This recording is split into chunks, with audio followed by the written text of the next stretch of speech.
All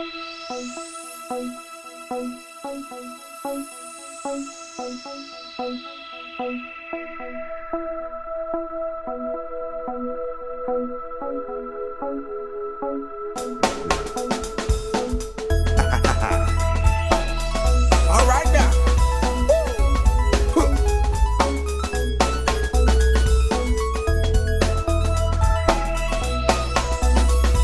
Welcome in.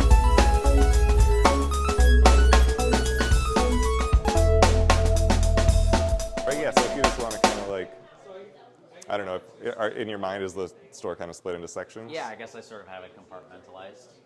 So in the front, we sort of set up this first wall as you first come into the store. We've got these big south-facing windows, which we love. We like to take advantage of those. And this is our live aquarium plants wall. Well, I think if you work at a fish store, I think it's sort of par for the course to talk about what your fish store might be like someday. But I guess, I don't know if any of us really took it that seriously. I think all fish store employees might make jokes about that kind of thing. Sure. But some of those conversations sort of help lay the bedrock for Rivershore.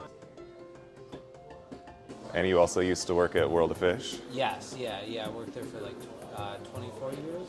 24 years. Yeah. I feel like you're kind of famous in the Twin Cities fish world. Sure. You've helped a lot of people over the years. Yes, yeah. You do anything long enough, like people will know you. Once World of Fish closed, we started kind of thinking about what we felt like was kind of missing in the area and what we kind of had this vision of, which, you know, we all kind of wanted to do these like very beautifully planted tanks and make that available for everyone.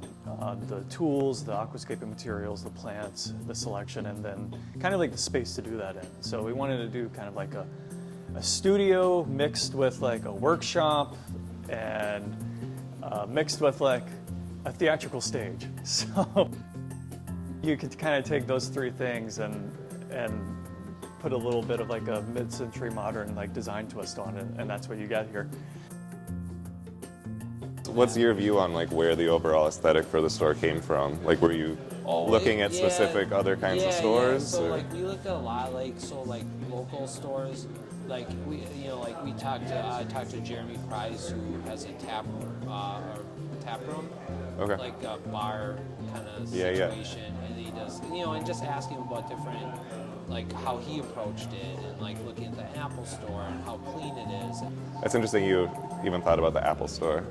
Yeah, well, he's the one that Jeremy Price was the one that was like, he was like, well, we took a lot of inspiration from that store, and he's like, we didn't have millions of dollars to do R&D on a space, but they did. And then you do have a small little saltwater section as well. That's right. As we move past the live plant wall, we've got 5 tank setup of saltwater right now. Depending on how this section goes, like we'll either expand or contract. That's kind of one of those listening to the market things. These are all tied together on a single sump. So that is one system that you're looking at. 320 longs and then a 60 frag tank, and I can't remember what the water volume on this is. Maybe it's a 75. I took a lot of influence from not only like a utilitarian workshop, but my experience in working in like specialty retail shops back in Savannah.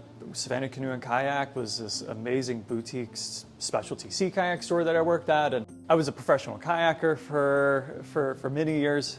I came from like a woodworking background. I make kayak paddles and like traditional style Greenland kayak paddles. That's what all of the cedar wood accents are in the shop. It's all scrap wood. So my background with all of that, I wanted to make the space like conducive for learning and experimenting and like making it easy for people to kind of be creative and play around with stuff. Let's say you had a 20 long. It's 30 inches long, 12 inches front to back, 12 inches tall. So you can carve that out. Here's 12 inches.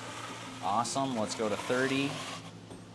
Cool. So right there in 2 seconds, you've got the footprint of your 20 long, and now I can see not only is this going to fit, but can I make this look cool? if it doesn't look cool, it can be the coolest piece in the world. Or if it doesn't fit, it can be the coolest piece in the world. And I'm going to leave it at the store for somebody else.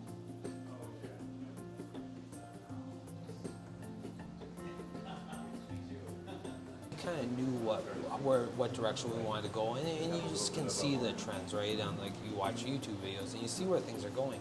And I mean the fish are interesting, but like I think longevity wise too, people who are really getting a hobby are like into like creating homes for their pets.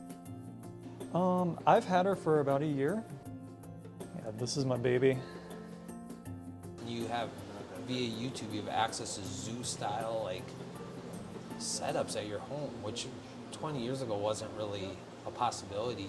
And I think like the fish are what got me into this hobby, but like the longevity too is like creating environments for different fish.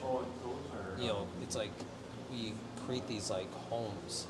I don't know. So it's like that combination of all that stuff.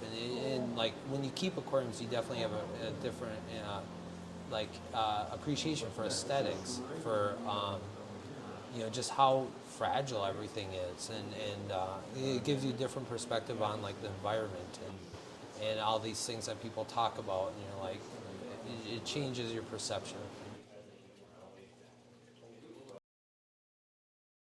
Our like objective, our goal at Rivershore is we want to have a place where we can also nurture the hobby.